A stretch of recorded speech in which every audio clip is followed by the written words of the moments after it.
వి gold trusted gold buyers మీరు తాకట్టు పెట్టిన బంగారాన్ని విడిపించి ఈ రోజు ఉన్న మార్కెట్ ధరకు కొనబడును.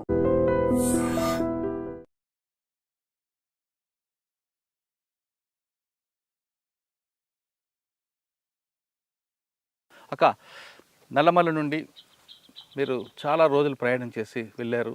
అక్కడ సెంట్రల్ కమిటీ ఆదేశాల మేరకు కొత్తగా ఒక కమిటీ ఫామ్ అయింది. అంటే ఛత్తీస్గఢ్, ఒడిశా, ఆంధ్రప్రదేశ్, అప్పుడు కంబైన్డ్ ఏపీ, ఈ 3 రాష్ట్రాలకు సంబంధించింది ఒక కమిటీ వచ్చింది.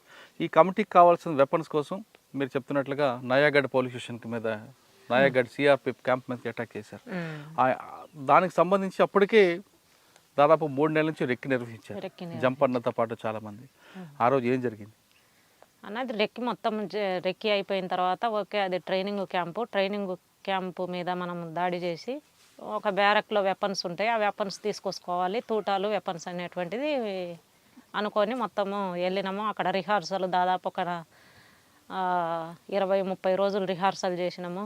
దాడి ఎట్లా చేయాలా, ఏ టీము ఎటు వెళ్ళాలి అనేటువంటిది మొత్తము దాడి రిహార్సల్ చేసినాము. కొంతమంది జార్ఖండ్ నుండి వచ్చి కలిసిండ్రు, ఒరిస్సాలో ఉన్నటువంటి వాళ్ళందరూ కూడా వచ్చి కలిసిండ్రు. కలిసి అంతరం కలిసి దాదాపు 130 నుండి 170 మంది ఉన్నది మా బ్యాచ్ మొత్తము. ఇక అన్నీ ఒక్కొక్కరు ఒక టీముగా, ఒక 5 మంది ఒక టీము, 10 మంది ఒక టీము, అట్లా అంత రిహార్సల్ చేసేసి ఫిబ్రవరి 2008 ఫిబ్రవరిలో, కరెక్ట్ డేట్ గుర్తులేదు, ఫిబ్రవరిలో దాడికి వెళ్ళినాము. ఇక దాడికి వెళ్తున్నాగానే దాడి సక్సెస్ అయింది. మేము అనుకున్న దానికంటే కూడా ఊహించని అంత వెపన్స్, అన్ని తూటాలు అక్కడ మాకు. అది అంటే స్టేషన్ కూడా వెంటనే మాకు పోలీసులు, అక్కడ ఉన్నటువంటి ప్రతిఘటించిన పోలీసులు కొంతమంది, ఒక 3-4 చనిపోయిన, మిగిలినటువంటిది అంతా కూడా మా కంట్రోల్లోకి వచ్చింది. వెంటనే ఇక మేము అంటే వెళ్ళేటప్పుడు సివిల్లో వెళ్ళినాము, తుపాకులు తీసుకున్నాంలే కానీ సివిల్ డ్రెస్సులు వేసుకొని ఎక్కడన్నా ఆపినా, ఎవరన్నా ఆపినా కూడా పెళ్ళికి వెళ్తున్నాం అన్నట్టుగా వెళ్ళాలి అనేటువంటిది వెళ్ళింది పార్టీ. మేము తీసుకున్న నిర్ణయం అప్పుడు అట్లా తీసుకున్నారు, అట్లనే వెళ్ళినాము. అట్లా సివిల్లో వెళ్ళిన తర్వాత ఇంకా అక్కడికి వెళ్తున్నానే పై డ్రెస్సులని తీసేసినాము, ఇంకా మళ్ళీ తుపాకులు పట్టుకున్నాము. ఇక దాడి స్టార్ట్ అయినాక ఒక గంట లోపే మొత్తం స్వాధీనం అయింది స్టేషన్ మొత్తము. ఇక స్వాధీనం అయిన తర్వాత వెపన్స్, పెద్ద ఎత్తున వెపన్స్ ఉన్నాయి, వెపన్స్, తూటాలు. ఇక దాదాపు 2 లారీలకు లోడ్ చేసినాము.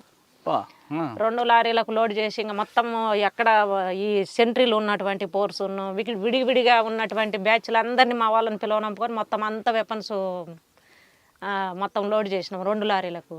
లోడ్ చేయడానికే దాదాపు 3 గంటలు అట్లా పట్టింది మాకు. 3 అయింది తెల్లవారుజామున. ఇక అక్కడి నుంచి మేము ఎక్కడికైతే మళ్ళీ రిటర్ను రావాలనో అక్కడికి రాలేకపోయినాము. మధ్యన సరేగా తెలిసిన అక్కడ లోకల్ హెచ్జిడిసి నెంబర్లు, లోకల్ ఫోర్స్ అంతా మాతోటే ఉంది కాబట్టి సరే మధ్యలోకి ఇక్కడ ఉండొచ్చు అని చెప్పేసి అంటే అక్కడికి వెళ్ళినాము. వెళ్ళేసి కొంచెం మేము అక్కడికి వెళ్ళేసరికి నాకు తెల్లారింది, అడ్వాన్స్కి పోయేసరికి తెల్లారింది. మేము వెళ్ళాల్సిన వరకు రిటర్న్ రావాల్సిన ప్లేస్కి అయితే రాలేదు, మధ్యలోకి వెళ్ళేసి ఇంకా ఆగిపోయినాము. ఇక కొంతమంది ఆంబూసి ఉండాలి, బ్యాచ్ మన వెనకీర్తి మనల్ని ఫాలో అయ్యి వచ్చిందంటే బ్యాచ్ వస్తే గిన ఫైర్ చేయడం కోసము అని చెప్పేసి ఆంబూసి పెట్టినాము కొంతమందిని. ఇంకా మిగిలిన వాళ్ళందరూ మీ తుటాలు దించుకొని, తుపాకులు దించుకొని మొత్తం ఎక్కడ పడితే అక్కడ భూమి తవ్వడము, డంపులు పెట్టడము, ఇట్లా చేసేసినాము. ఇక మేము టిఫిన్, ఇంకా ఈ అన్నము, ఇంకా ఇవి కూడా ఏం పట్టించుకోలేదు.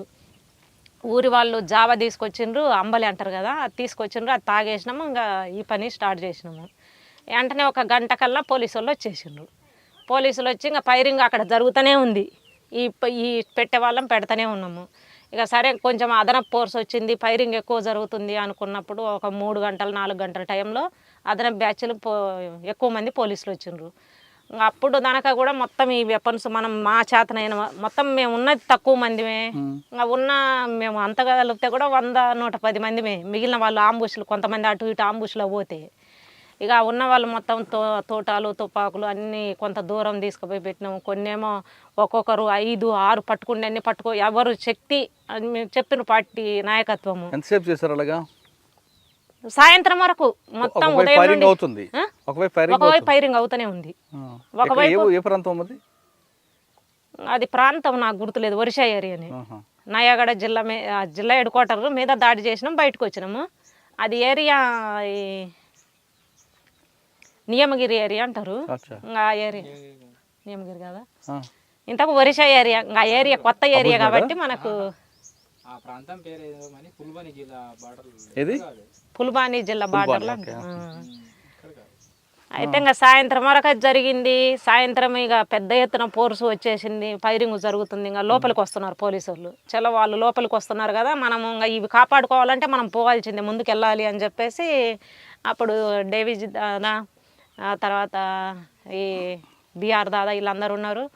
సరే వెళ్ళేసి మీరు అది చేయాలి అని చెప్పేసి అంటున్నానే మొత్తం అందరం మిగిలిన ఈ డంపులు గింపులు వదిలిపెట్టేసి ఇక మొత్తం ఫైరింగ్ చేసుకుంటూ ముందుకు వెళ్ళడం స్టార్ట్ అయింది.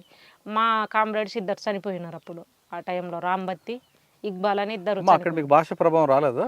భాష ప్రభావం ఇక్కడ నుండి స్టార్ట్ అయిన కానుండే భాష ప్రభావమే, భాష ప్రాబ్లమేమా నాకు. ఇక్కడ నుండి మొత్తం స్టార్ట్ అయిన కానుండే, అంటే ఇది అయిపోయిన తర్వాత రేడిది ఇక అది మొత్తం ఆ పోలీసు బ్యాచ్ని దాదాపు 2 కిలోమీటర్ల వరకు తరుముకున్నాము. మొత్తం ఫైరింగ్ చేసుకుంటూ ముందుకు వెళ్తుంటే వాళ్ళు వెనకకి వెళ్ళిపోయినారు. 2 కిలోమీటర్ల వరకు తరుముకొని ఆ ఫైరింగ్లో మా పార్టీ వాళ్ళు 2 చనిపోతే వాళ్ళని తీసుకొచ్చి వాళ్ళని దాన సంస్కరణలను చేయని కొంతమందిని ఒక బ్యాచ్ని కేటాయించిండ్రు. ఇంకా మిగిలిన వాళ్ళమంతా ఇక తెల్లారేంత వరకు ఇవి పెట్టేసి తెల్లారేసరికి ఇంకా ఈడ ఉండొద్దు, ఇంకా ఎట్లయినా మళ్ళీ అదనపు చుట్టూ నుండి కూడా వస్తుంది కదా, కాబట్టి అని చెప్పేసి మేము ఇంకా నుండి ఎన్ని సాధ్యమైతే అన్ని ఎవరు ఎంత శక్తి మేరకు మోయగలిగితే అని పట్టుకోండి అన్నారు. 3-4 వెపన్స్, తోటాలు, ఒక మూట అందరం కట్టుకున్నాం. పట్టుకోలేరు ఇక రావాలి కదా, మళ్ళీ ఏవోబికి రావద్దు. అక్కడ రైడ్ అయిపోయింది కదా, అనుకున్న కార్యక్రమం అయిపోయింది. రైడ్ కోసమే అక్కడికి వెళ్ళినాం ఒరిస్సాకు. ఏవోబికి వచ్చినాము. ఏవోబికి మొత్తం ఇంకా మళ్ళీ ఈ ఏవోబి ఏరియా, అది గాలికొండ ఏరియా అటు సైడ్కి వచ్చినాము. ఆ దళాల పేర్లు కూడా పెద్దగా అక్కడ ఇప్పుడు అప్పుడైతే గుర్తుండేవి కానీ ఇప్పుడు చాలా రోజులైంది. సూర్యం ఎలా చనిపోయారు? సూర్యం అప్పుడు చనిపోలేదన్న, 2010లో ఎన్కౌంటర్లో చనిపోయాడు.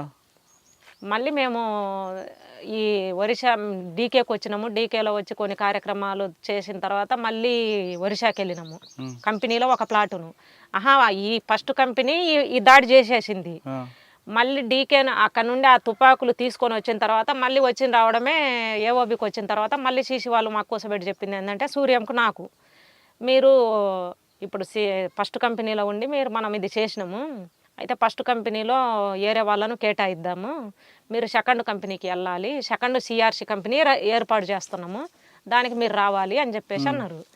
సరే అని చెప్పేసి మళ్ళీ ఆ కంపెనీ కోసం వెపన్స్ అన్నీ, ఇక్కడ ఉన్నటువంటి వెపన్స్ అన్నీ మొత్తం ఇక్కడికి వచ్చినాక సీసీ వాళ్ళన్నీ మొత్తం డిస్ట్రిబ్యూట్ చేసినారు అనమాట. సెకండ్ కంపెనీకి ఎన్ని, ఫస్ట్ కంపెనీకి ఎన్ని. ఫస్ట్ కంపెనీ స్టార్ట్ అయింది, దాడి చేసినాం. మళ్ళీ సెకండ్ కంపెనీకి వచ్చినాం మేమిద్దరం మాతో పాటు కొంతమంది, ఒక ప్లాటును సంఖ్యమోనే. మళ్ళీ సెకండ్ కంపెనీకి వెళ్ళిన తర్వాత అప్పుడు ఇల్లు మాకు కలిసిండ్రు. ఒక ప్లాటును మళ్ళీ ఇల్లు ఒక ప్లాటును వచ్చి మైను వాళ్ళు, వీళ్ళు అక్కడ నుండి వచ్చి అక్కడ ఉన్నారు. Ravi first second company commander, మైనేమో సెకండ్ కంపెనీ కమాండర్గా ఉన్నాడు, సూర్యమేమో సెక్రటరీగా ఉన్నాడు. మేము మళ్ళీ డీకేలో కొన్ని కార్యక్రమాలు, ఒకటి అంబుష్ చేసినాం, బండ అంబుష్ అని. ఇంకా అయిపోయిన తర్వాత మళ్ళీ ఏఓబికి వెళ్ళినాము. అక్కడ భూ పోరాటాలు జరుగుతున్నాయి బాగా, నారాయణపట్నము ఆ ఏరియాలో భూ పోరాటాలు జరుగుతున్నాయి. ఇంకా అక్కడ మీరు దానికి సపోర్ట్కి వెళ్ళాలి అని చెప్పేసి అన్నారు. అంటే మా ప్లాటునే వెళ్ళింది. ఇంకా లోకల్ మళ్ళీ ఒక సిఆర్స్ కంపెనీ అక్కడే ఉంది, ఆ కంపెనీకి సపోర్ట్గా మీరు కూడా వెళ్ళాలి అంటే మళ్ళీ మా కంపెనీ నుండి మళ్ళీ మేము ఒక ప్లాటునే వెళ్ళినాం. మాతో పాటు సూర్యం కూడా వచ్చిండు. ఆ ప్లాటును మేము మొత్తం అక్కడ 2010లో జనవరి, ఫిబ్రవరి నుండి మార్చి, ఏప్రిల్ వరకు అక్కడ భూ పోరాటాలకు మద్దతు ఇస్తూ అక్కడ మీటింగులు పెట్టడము, ఒకవేళ ఏదైనా ఫోర్స్ వస్తుంది అనుకుంటే అంబుషులు కూర్చోవడము, ఇట్లా చేస్తూ ఉన్నాము. ఇంకా లాస్ట్ టైంలో మేము మొత్తం ఇంకా అది అంతా సమీక్ష చేసుకొని, టీసీఓసి సమీక్ష మొత్తం అయిపోయిన తర్వాత అక్కడ మళ్ళీ మేము వెళ్ళి రావాలి, ఇటు డీకేకి రావాలి. ఆ టైంలో సమీక్ష చేస్తున్న టైంలో పెద్ద అటు కొండ మీద ఆంధ్ర నుండి గ్రేహౌండ్ స్పోర్ట్స్ వచ్చింది అని చెప్పేసి ఒక ఊరి వాళ్ళు వచ్చి చెప్పిండ్రు. ఎంతమంది వచ్చి ఉంటారు ఏంటిది అని చెప్పేసి, మీరు అవతలికి వెళ్తున్నట్టుగా రోడ్డు మీద వచ్చి, అంటే కొండ మీద దారిలో వచ్చి ఆగిండ్రు వీళ్ళు. ఎంతమంది ఏంటిది అనేటువంటిది మనకి ఎట్లా తెలవాలంటే, ఏదో ఒకటి మేము అవతలికి పని ఉంది అన్నట్టు వెళ్తూ మేము తెలుసుకొని వస్తామని చెప్పేసి పోయిండ్రు. వాళ్ళు వెళ్ళిండ్రు, వచ్చి చెప్పిండ్రు దాదాపు చాలామంది ఉన్నారన్న, 1000 మందికి ఎక్కువ ఉంటారన్నారు. సరే అని చెప్పేసి వాళ్ళు వచ్చి చెప్పిర్రు మనకు మరుసటి రోజు. అయినా మేము ఆన్నే ఉన్నాము. వాళ్ళు వచ్చి చెప్పిర్రు ఆడ ఉన్నారు, ఆ కొండ మీద వాళ్ళు ఉన్నారు, యువతల కొండకు మేము ఉన్నాము. ఇక వచ్చి చెప్పిన తర్వాత మళ్ళీ ఇటు నుండి అది ఒరిస్సాకు సంబంధించిన స్పెషల్ ఫోర్స్ వచ్చినది, ఇటు సైడ్ ఉన్నది అని చెప్పేసి వేరే వాళ్ళు వచ్చి చెప్పారు. మళ్ళీ ఊరి వాళ్ళు చెప్తున్నానే సరే అని చెప్పేసి సమీక్ష మనం చేసుకుందాం, సరే ఇక్కడికి దగ్గరికి వస్తే చూద్దాంలే అన్నట్టు అనుకొని కూర్చున్నాము. సమీక్ష జరుగుతున్నది. ఇక అదే సండే రోజు ఏదో చికెనో ఏదో పెద్ద ఎత్తున తీసుకొచ్చినారు, వండేవాళ్ళు. ఇంకా ఆ టైంలోనే మళ్ళీ ఇక్కడ నుండి ఫోర్స్ దిగుతుంది, ఈ బ్యాచ్ దిగేసి ఇటు కిందికి దిగుతుంది అని చెప్పేసి 11 గంటలకు అట్లా వచ్చి చెప్పిండ్రు. సరే ఎటు పోతుందో చూడండి అని ఊరి వాళ్ళని పంపించేసినాము. మా నుండి ఒక స్కౌట్ టీమును ముందుకు పంపించినాము.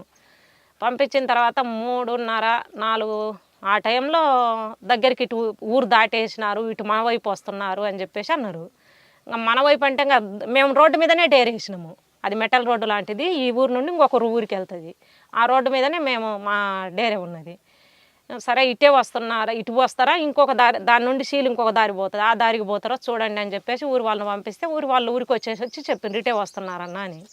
ఇంకా దాదాపు చీకటి పడుతుంది, కొంచెం వెళ్తురుంది, 5:30, 6 అవుతుంది. ఇక ఆ టైంలో మన స్కౌట్ బ్యాచ్ దగ్గర లేక వచ్చిన తర్వాత వీళ్ళు దగ్గరికి వచ్చేంత వరకు వీళ్ళకి కనిపించలేదు. వీళ్ళు చూసి కూడా మరి సైలెంట్, మనకు అర్థం కాలేదు, వాళ్ళైతే మాకు కనిపించలేదు అని చెప్పిర్రు స్కౌట్ వాళ్ళు వచ్చేసి మేము ఆంబుష్ కూర్చున్నాం. మేము ఊరు వాళ్ళు వచ్చి మాకు చెప్తున్నానే మేము ఆంబుష్ పెట్టుకొని స్కౌట్ వాళ్ళను ముందు పెట్టినాము. మేము ఆంబుష్లో ఉన్నప్పుడు అవతల ఒక సిఆర్సి కంపెనీ, ఒక కంపెనీ అవతల ఉంది, మా కంపెనీ నుండి పోయిన ప్లాటుని యువతల ఉంది. మా కల్లి ఉన్నాడు సూర్యం ఫస్ట్, పోలీసు వాళ్ళు వస్తున్నారు అని చెప్పేసి అన్న తర్వాత ఆంబుష్ కూర్చున్నాక మా కల్లి ఉన్నాడు. ఇటు నుండి మళ్ళీ అక్కడ ఏదో కొంచెము అది ఇది ఇటు మైండ్ పెట్టండి, అటు మైండ్ పెట్టండి అనే అరుపులు వినిపిస్తున్నాయి. సరే చెప్పొస్తానని పోయిండు సూర్యం అటు. అటు చెప్పడానికి పోయిండు. ఇంకా ఫైరింగ్ స్టార్ట్ అయింది. వెనకాల మా బ్యాచ్కి వెనక సైడ్ వచ్చింది. వెనక సైడు ఒక 2 పెట్టింటే అటు నుండి ఫైరింగ్ స్టార్ట్ అయింది. ఇక ఫైరింగ్ మా వెనక నుండి స్టార్ట్ అయ్యేసరికి మొత్తం మేమేమో ఇటు సైడ్ కూర్చున్నాం, వాళ్ళేమో ఇటు నుండి స్టార్ట్ చేసిండ్రు. ఇక ఫైరింగ్ స్టార్ట్ అయింది. ఇక మా కాడ ఉన్నటువంటి మైండ్లు పేల్చినాం, మేము ఫైరింగ్ చేసినాము. ఇక మళ్ళీ మేము రిట్రీట్ అయ్యే టైంలో మా ఎల్లో ఒక 2కి చిన్న గాయాలైనవి. LMG మెయిన్కి ఒక ఆయన గాయమైంది, కొంచెము ఇంకొక అబ్బాయికి గాయమైంది. పెద్ద ఎత్తున మాకైతే ఏం కాలేదు. వాళ్లకు ఒక 2-3 గాయాలైనాయి పోలీసు వాళ్ళకు. మామూలు పెద్ద గాయాలేం కాదు, మామూలు గాయాలే అవి కూడా. ఇంకా అట్లా అయిన తర్వాత ఆ నుంచి ఆంబుష్ నుండి రిట్రీట్ అయ్యేసి వెళ్ళిపోయినాము. ఇంకా వాళ్ళు పెద్ద ఫోర్స్ అని చెప్పారు కదా, ఏదో చికాకు కోసం మనం ఇడున్నాం కాబట్టి కూర్చున్నాము. ఇంకా అప్పుడు పెద్ద ఎత్తున దెబ్బతీయాలి అనేటువంటి ఆలోచన అయితే ఏం లేదు. వస్తున్నారు మన దారెమ్మడి, సరే కూర్చుందాం చలో అని చెప్పేసి అనుకున్నాం, కూర్చున్నాము. ఇక ఫైరింగ్ జరిగినాక వీళ్ళు ఒక అంతా విడిపోయినరు. ఆడ రిట్రీట్ కావడానికి కూడా అనుకూలంగా లేదు కాబట్టి ఇంకా ఒక్కొక్కళ్ళు ఒక బ్యాచ్ ఇటు పోయింది, ఒక బ్యాచ్ ఇటు పోయింది, అట్లా రిట్రీట్ అయ్యేసి పోయినాము. పోయిన తర్వాత ఈ సూర్యంతో పాటు ఒక 7 మంది ఏరియాకెళ్ళి పోయినరు. వీళ్ళు పోయేసి వాకీటాకీలో 1 వరకు 2 వరకు మాతో మాట్లాడుతూనే ఉండ్రు. సరే మీరు ఎక్కడికి పోయినంటే మేము ఆర్వీ ప్లేస్కి వచ్చేసినాము, కొండ మీదకి వచ్చినాం, మీరు రండి అని చెప్పిన నేను. అంటే మాతో పాటు ఇంకొక first company CRC company Situ అని ఆయన ప్లాటూన్ కమాండర్గా ఉన్నాడు అక్కడ. ఆయన కూడా వచ్చిండు, మళ్ళీ మాతో పాటే కలుసుకున్నాడు, వచ్చిండు. మరి ఇంకా మీరు ఎక్కడ ఉన్నారు అని చెప్పేసి అంటే మేము ఇక్కడే ఉన్నాము, మీ ఆర్వీ ప్లేస్కి వస్తాము, కానీ నాకు బాగా సూర్యం గార్డుగా ఉన్నటువంటి జగదీశు అనేటువంటి అబ్బాయికి బాగా జ్వరంగా ఉన్నది. అబ్బాయి నడవలేని అంటున్నాడు, ఏమన్నా ఇక్కడ పడుకొని వచ్చామా అని చెప్పేసి అన్నాడు. ఇప్పుడు అక్కడ ఫైరింగ్ జరిగితే అక్కడ ఎట్లా పడుకుంటారు అని చెప్పేసి అన్నాం మేము. పడుకొని మళ్ళీ అట్లా అవుతుంది, మీరు వచ్చేసేయండి అని చెప్పేసి అంటే ఇంకా అబ్బాయి అసలు సరేలే చూస్తామన్నాడు. ఇక వస్తాంలే అన్నారు. ఇక పడుకున్నారు అక్కడే, ఊరి దగ్గరే పడుకున్నారు. పడుకున్న వాళ్ళు ఉదయాన్నే లేచి వచ్చేసినా అయ్యేది. మళ్ళీ సాయంత్రం మళ్ళీ ఊర్లోకి జావ కోసం పంపించారు. ఏదైనా జావ తాగితేనే ఈ పిల్లోని నడుస్తారు, లేకపోతే నడవలేను అంటున్నాడని. జావ కోసం పంపిస్తే ఆ ఊర్లో పోలీసులు ఉన్నారు. వీళ్ళు జావ తీసుకొని వచ్చే టైంలో పోలీసు వాళ్ళు చూసిండ్రు, వీళ్ళు ఎనికిర్తి పడ్డారు. వీళ్ళు ఆల్రెడీ పోలీసులు బ్యాచ్లుగా తిరుగుతున్నాయి కదా, మనకు ఆంబుష్ జరిగి ఆల్రెడీ ఇక్కడ ఉన్నామని తెలిసింది, పెద్ద ఎత్తున ఫోర్స్ వచ్చిందని తెలుసు, వాళ్ళంతా విడివిడిగా తిరుగుతున్నారు. మనము వీళ్ళు కొండ ఎక్కే దారిలో పోలీసులు పోయి ఆంబుష్ పెట్టుకున్నారు. వీళ్ళు ఒక బ్యాచ్నేమో ఊర్లో చూసిండ్రు, సరే వెళ్ళిపోదాం మనోళ్ళ కాడికి అని చెప్పేసి మనోళ్ళు వచ్చే టైంలో పోలీసులు పైన ఆంబుష్ పెట్టుకున్నారు, మధ్యలో కొండ అక్కడ ఫైర్ చేసిండ్రు వాళ్ళు. ఫైర్ చేస్తున్నానే వీళ్ళు కొండ ఒక లోయలోకి దిగేసి వాళ్ళు డైరెక్ట్ పైకి మళ్ళీ ఇంకొక వైపు సైడ్కి ఎక్కిండ్రు. ఆ ఎక్కేటప్పుడేమో ఇటు ఉన్నటువంటి బ్యాచ్ కొట్టింది ఇద్దరిని, గార్డు సూర్యం ఇద్దరిని. ఇద్దరు చనిపోయారు. ఇద్దరికి గాయాలైనవి. వాళ్ళు వాకి ఆన్ చేసి ఒకటి రెండు మాటలు సన్నగా వస్తున్నాయి కానీ మాట మాకు వినిపిస్తలేదు. ఇంకా సరే ఏమన్నా షెల్స్ అయిపోయినాయేమో, షెల్స్ ఒకవేళ ఊర్లో నుండి తెచ్చుకొని వేసుకునేంత వరకు రాదు కదా అనుకున్నాము. అంటే ఇంకా వీళ్ళతో పాటు ఉన్న వాళ్ళు ఒకవైపు పోయినరు, వీళ్ళిద్దరు ఒకవైపు పోయినరు. కాబట్టి మాకు ఇన్ఫర్మేషన్ లేదు. ఇంకా 4 రోజులు 5 రోజుల వరకు మాకు ఇన్ఫర్మేషన్ ఇంకా లేదు. ఇంకా ఆడికి పోయి ఒకవేళ చూద్దామంటే వచ్చి పోలీసు వాళ్ళు క్యాంప్ పెట్టిండ్రు ఆ ఊర్లో. ఈ ఫైరింగ్ జరిగినటువంటి ఊర్లోనే క్యాంప్ పెట్టేసిండ్రు. ఇక మొత్తం అటు ఇటు తిరుగుతున్నారు. ఇంకా ఆడికి వెళ్ళి చూడలేదు. సరే ఏదైనా తప్పించుకొని ఉన్నారు. వీళ్ళు వచ్చిన వాళ్ళు ఏం చెప్తున్నారంటే సూర్యంతో పాటు ఉండి తప్పించుకున్న వాళ్ళు బాగానే ఉన్నారు, సూర్యంకి అయితే ఏమీ కాలేదు, బాగానే ఉన్నాడు, మాతో పాటే కొంచెం ముందుకు వచ్చినాకనే పక్కకు పోయినారు తప్ప ఇవాళ సూర్యంకి అయితే ఏం కాలేదని వీళ్ళు కాన్ఫిడెన్స్గా చెప్తున్నారు. కాబట్టి మాకు కూడా నమ్మకం ఉన్నది కొంచెము. అయితే నాకైతే డౌట్ ఉంది, ఖచ్చితంగా సూర్యము ఒకవేళ బతికి ఉంటే ఎక్కడైనా వెళ్ళేసి వాకి ఆన్ చేసుకొని అయితే మాట్లాడతాడు కదా. ఊర్లోకి వెళ్ళి ఎవరి చేత ఒకళ్ళ చేత జనాలు తెలుసు కదా, భాష రాకపోయినా ఏదో ఒక రకంగా అది చూపించైనా సెల్స్ చేపించుకొని మాట్లాడతారు. మాట్లాడతలేడు అంటే ఏదో అయింది అన్నటువంటి ఒక డౌట్ అయితే ఉంది. ఇక 3-4 రోజులు చూసిన తర్వాత అదే ఊరి వాళ్ళు వచ్చేసి ఏదో మామిడికాయలు కోసుకుంటుంటే మాకు వెపన్స్ కనిపించినాయనే ప్రచారం అయింది. అట్లా కనిపించినాయని ఊరి వాళ్ళు వచ్చి చెప్పిండ్రు, ఇట్లా అంటున్నారన్న ఊరి వాళ్ళు, మరి ఏంటి అని చెప్పేసి అంటే సరే అని చెప్పేసి అప్పుడు 6 రోజుల తర్వాత వెళ్ళి చూసిరా, ఖచ్చితంగా చూడాల్సిందే. ఇంకా అంటే మా ప్లాటూన్ వాళ్ళు, నేను, ఇంకా సాకేతు అదే రామకృష్ణ మాతో పాటు ఉన్నాడు.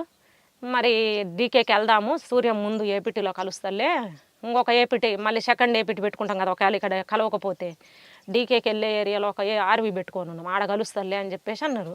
ఇక మా కంపెనీ వాళ్ళు మొత్తం అసలు లేదు, సూర్యము ఖచ్చితంగా ఇక్కడ చూసుకొనే పోదాము అని చెప్పేసి ఇంకా మేము మొండికేసినాము.